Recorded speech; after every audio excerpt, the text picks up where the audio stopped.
12.1 का question number 1 और दूसरा है क्वेश्चन नंबर आपके 2। दो वृत्तों की त्रिज्या दे रखी है।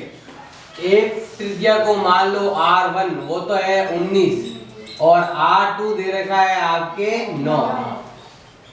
हमें उस वृत्त की त्रिज्या ज्ञात करनी है जो इनकी परिधि, जिसकी परिधि कितनी होनी चाहिए, इन दोनों वृत्तों के परिधियों के योग के बराबर।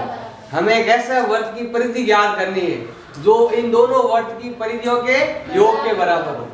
मतलब कि पहला वृत्त जिसकी त्रिज्या कितनी है 19, पहले वृत्त की परिधि और दूसरे वृत्त की परिधि, पहले वृत्त की परिधि और दूसरे वृत्त की परिधि के योग के बराबर होनी चाहिए नए वृत्त की परिधि। तो एक नया वृत्त बनेगा, उस नए वृत्त की परिधि होनी चाहिए। इसने कहा है कि हमें उस वृत्त की त्रिज्या ज्ञात करनी है जो पहले से दे रखे दो त्रिज्या उन दोनों की परिधि के योग के बराबर होनी चाहिए। तो देखो सूत्र क्या है ज्ञात करने का, परिधि का मैं अभी बताया था 2 पाई r प्लस 2 पाई r प्लस 2 पाई r। इसमें मान लो 1, इसमें मान लो 2, इसमें वैसे भी अलग ही है, इसको अलग ही रहने दो 2 पाई r। 2 पाई इसमें भी क्या आ गया आपके कॉमन, यहाँ बचा R1 और यहाँ बचा है R2, ये हो गया है 2 पाई r। 2 पाई से 2 पाई कैंसिल, यहाँ आया है R1, यहाँ आया है R2, बराबर हो जाएगा R। ये हो जाएगी आपके 19, ये हो जाएगी आपके 9, ये R आपकी ज्ञात हो जाएगी। तो R कितनी हो गई 28 सेंटीमीटर। आगे समझ में। अब है आपके सेकंड, ये तो है परिधियों के योग से बना हुआ।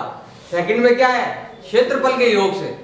मतलब दो वृत्त की परिधि दे रखी है, एक तो है R1 तो दे रखी है 8 सेंटीमीटर और R2 दे रखी है आपके 6 सेंटीमीटर।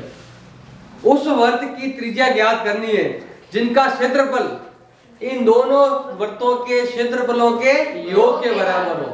तो पहले कहा था परिधि का योग, इस बार क्या कहा है क्षेत्रफल का योग। तो हम लेंगे पहले वृत्त का क्षेत्रफल प्लस दूसरे वृत्त का क्षेत्रफल बराबर होगा आपके नए वृत्त का क्षेत्रफल। सूत्र क्या ज्ञात करने का, पाई r स्क्वायर, यहाँ भी हो जाएगा आपके पाई r स्क्वायर, यहाँ भी हो जाएगा पाई r स्क्वायर, R1 R2।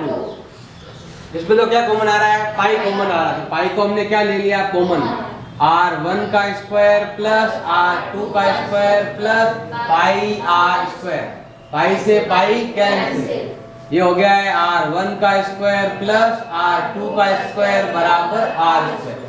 ये हो गया कर्ण का स्क्वायर ज्ञात करना है, आधार का स्क्वायर प्लस लंब का स्क्वायर। ऐसा हो गया सवाल आपके। एक तो दे रखा है 8 का स्क्वायर, एक हो गया है 6 का स्क्वायर, वो R स्क्वायर करना है ज्ञात। 8 का हो गया है 64, 6 का हो गया है 36 बराबर R स्क्वायर। R स्क्वायर बराबर आ गया है 100, स्क्वायर हट गया, यह लग गया स्क्वायर रूट, कितना हो गया है आपके 10।